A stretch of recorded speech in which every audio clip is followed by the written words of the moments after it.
Okay, we're gonna go through a walk through. This is my second video. We just walked in through Jaffa Gate, talking about Citadel of David, Christ Church, which I love. Such a good evening church service, Sunday nights, super sweet.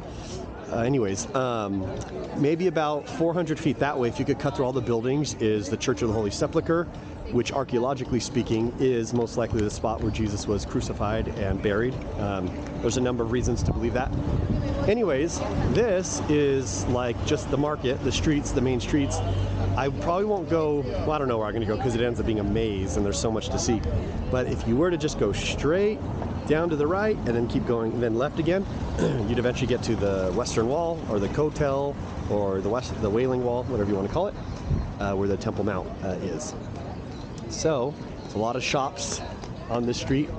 Sometimes shopkeepers are like, hello, welcome, come in. Sometimes they're relaxed, but enjoy the views. People slip on these things a lot too. I've slipped on them before.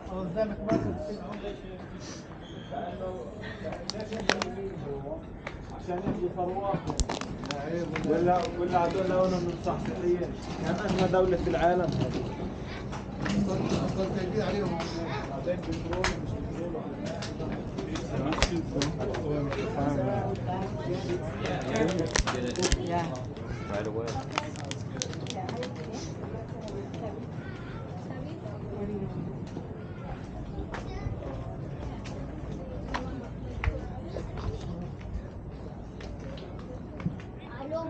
Hello. Hi, Zuzi.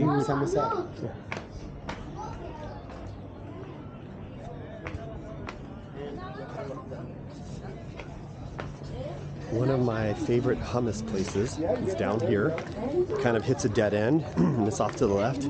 It used to be like 5 shekels, and you'd get a big thing of hummus and hot, fresh pita that they had just made. And you can actually get up onto the roofs here, and it's a great place to just take a.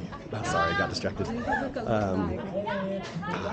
Just get up there and sit and enjoy and eat your lunch, and it's really cool. It just feels like exotic, and you're on these rooftops of these shops, and it has that like very exotic Middle Eastern look with the domes and in different levels and layers, and you can crawl all over it. It's really interesting. And anyways, you get a view of the Temple Mount and the west, also whatchamacallit, Mount of Olives. So nice to be back. I could smell the incense. It's a very Middle Eastern smell. Oh, look at all these spices.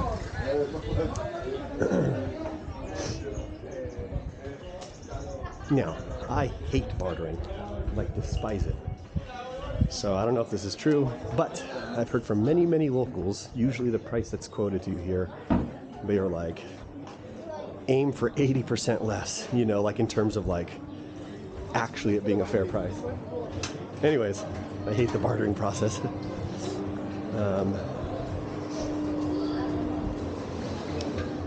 Dates here too. Let me see. Do I want to go to the West Church? Yeah, okay, so we could keep going that way, which is kind of cool, but we'll go this way. Look at this, like just city life. Kids live here, like this is their home. This is their neighborhood. You'll see kids riding bikes, obviously playing soccer. It's really interesting.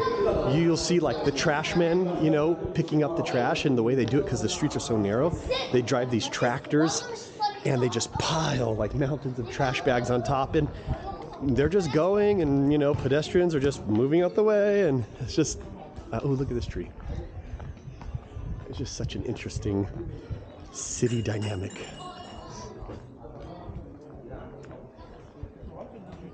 So nice.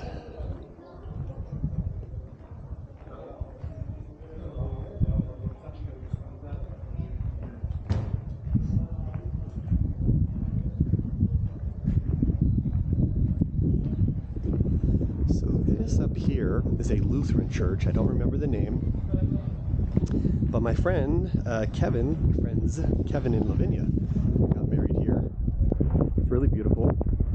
I also went to a super epic, beautiful, like, I don't know what you'd call it. It was a concert, but it wasn't quite an orchestra, but it was similar. They kind of did some modern songs too, but it was really beautiful inside, especially with the music. Welcome, hi, fresh juice, coffee. That's the entrance. I used to get my hair cut down there. Here is the Church of the Holy Sepulchre. We're coming up to an entrance of it. It's a side note. So those roofs over there, I've plenty of times been up there at nighttime, and you could just like people watch, and it's really interesting because like, not to be a creeper, but like nobody even knows that you're like, oh look, there's somebody up there right now. So like nobody even knows you're there, you know. So most of the time. So, anyways.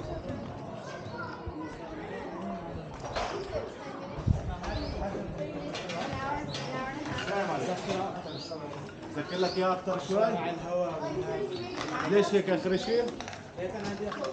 سكر كمان. هي مكبوسه. You can smell the incense.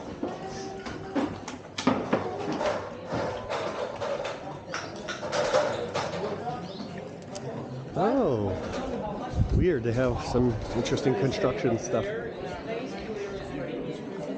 So, when I lived here, which feels so weird that it's a past tense thing, but when I lived here, I loved coming here, especially late at night.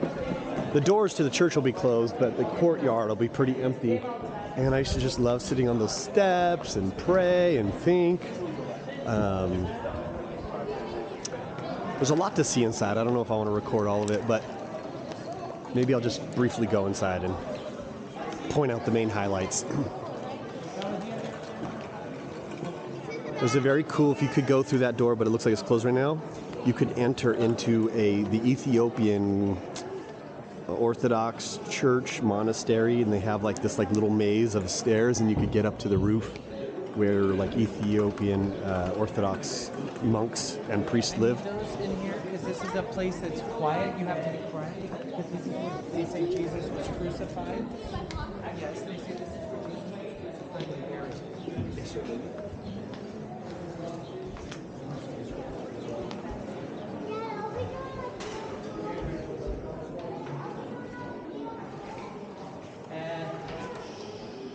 So I'll go up this way first. This staircase leads to where they believe Jesus was crucified. I'll give maybe it takes a lot of energy to explain the whole thing, but I might give the explanations later. But all I could say is there's good evidence to believe that this is the genuine location. Now, whether this is the exact spot his cross was, that I don't know, but this would be the vicinity.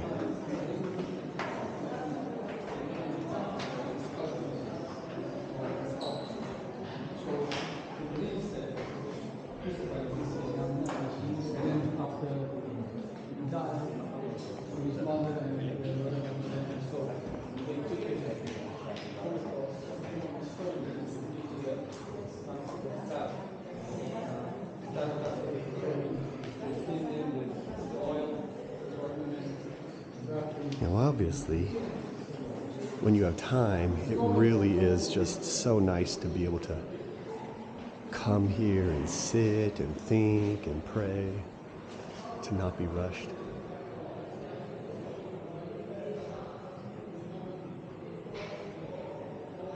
Right now, because I'm recording this and I don't want a forever long video, I'm kind of going through them quickly, but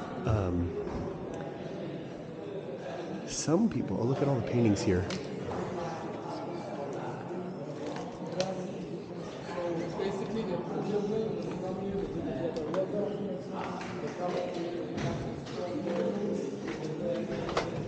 Down here will be a stone. Now, it's not the original, but they say that this is the location that Jesus was taken off the cross and laid and sort of prepared for burial.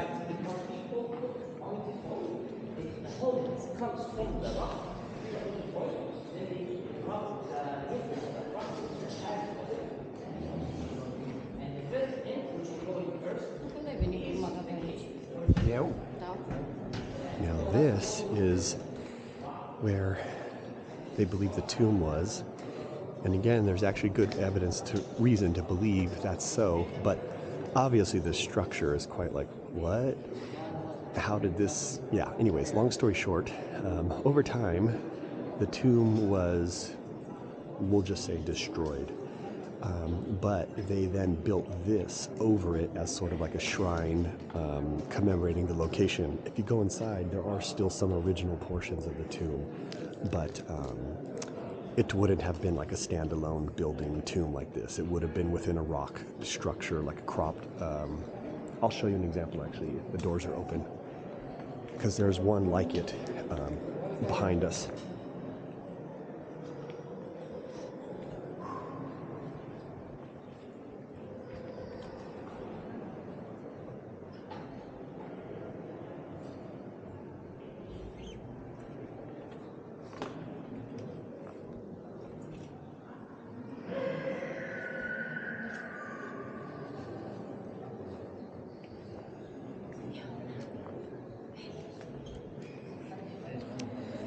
It might be closed.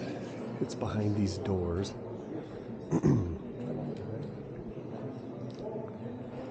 So it's closed, but behind these doors, maybe that one, used to be access to same time period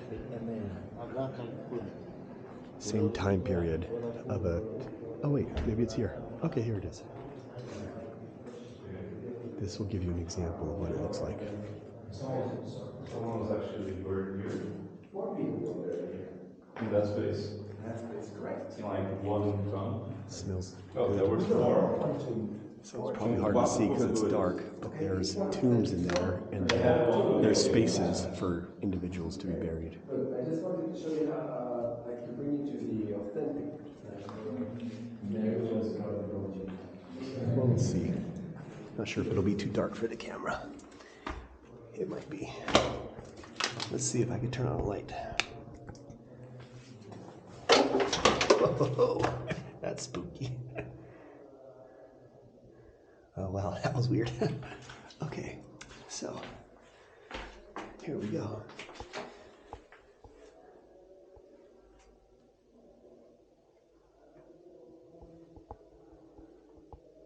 Interesting. I don't remember if I ever actually came in here before, but obviously that's where the bodies would be laid.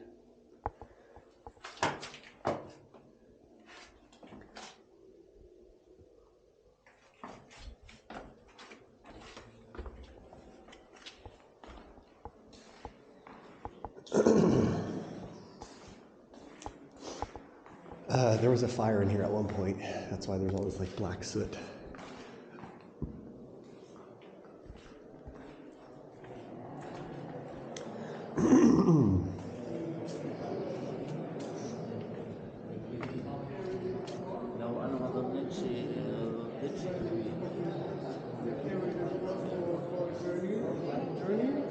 Until to the place that they were killed. So this One thing I will say is if you come to Israel, it really is worth getting a tour guide because it's so exciting having everything explained.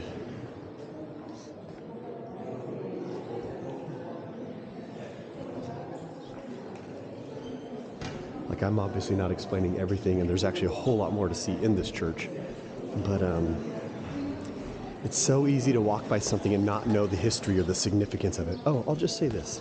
This one's kind of interesting. So there is a rock back here.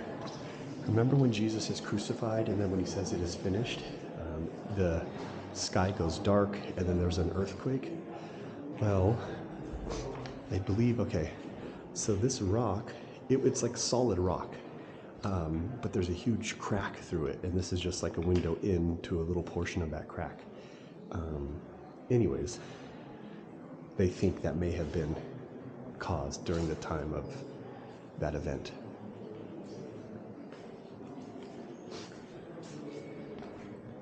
I like it when people carve crosses. There's a whole staircase. It's kind of far away, so I won't go to it now, but it's full of crosses. But they're crosses that literally date to like 1,500 years plus ago of the Crusaders and other people coming here.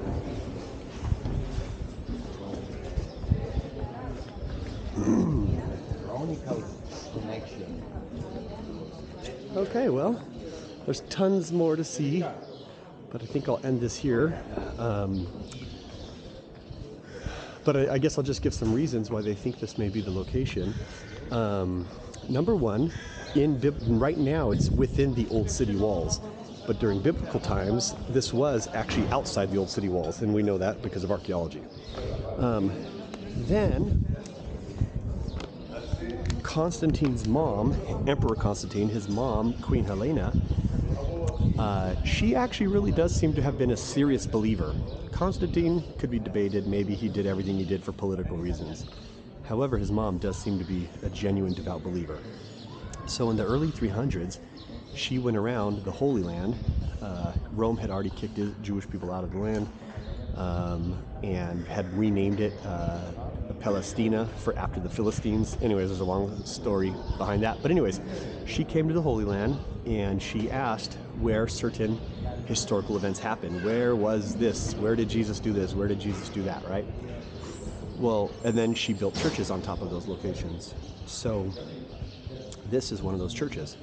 And another church was out in Bethlehem, where the Church of the Nativity is now, because they say that that's where Jesus was born. So first off, we're dating back quite early to the 300s. So that's not too long after the time of Jesus. Christianity is not yet a popular religion. It's not accepted by the government, so anyways, not a lot of time for like legends and traditions and tons of options to be developed. And to be widespread, that type of stuff, the legends and all that. So then when Rome came in and destroyed Jerusalem and Israel as a whole, to kind of like put their thumb on the people, they went to religious sites where former religious things were happening, and then they squashed it.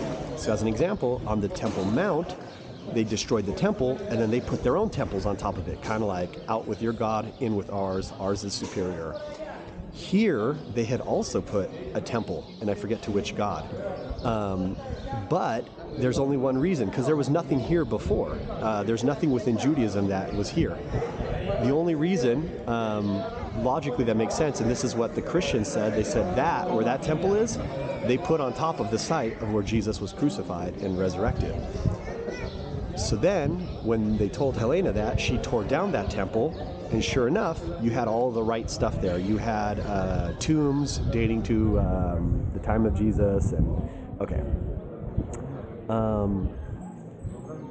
And that's a very dangerous thing to say, to pick a site if it's not the real site and have someone tear down another temple. So anyways, also same out with Bethlehem. Bethlehem was a non-significant town, but the Romans had already built a temple out there too, kind of in the middle of nowhere, right?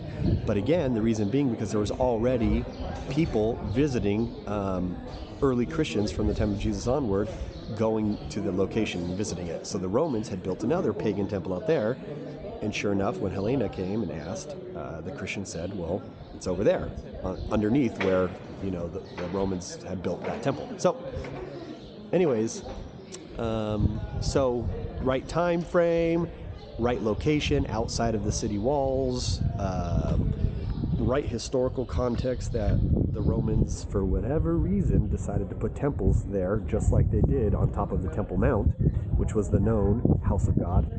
So they're squashing something, and then sure enough, when these things are removed, they find the right pieces of evidence. Oh, there's grave sites here from the time of Jesus and all that stuff. So that's some of the rationale as to why this most likely is the location. Okay.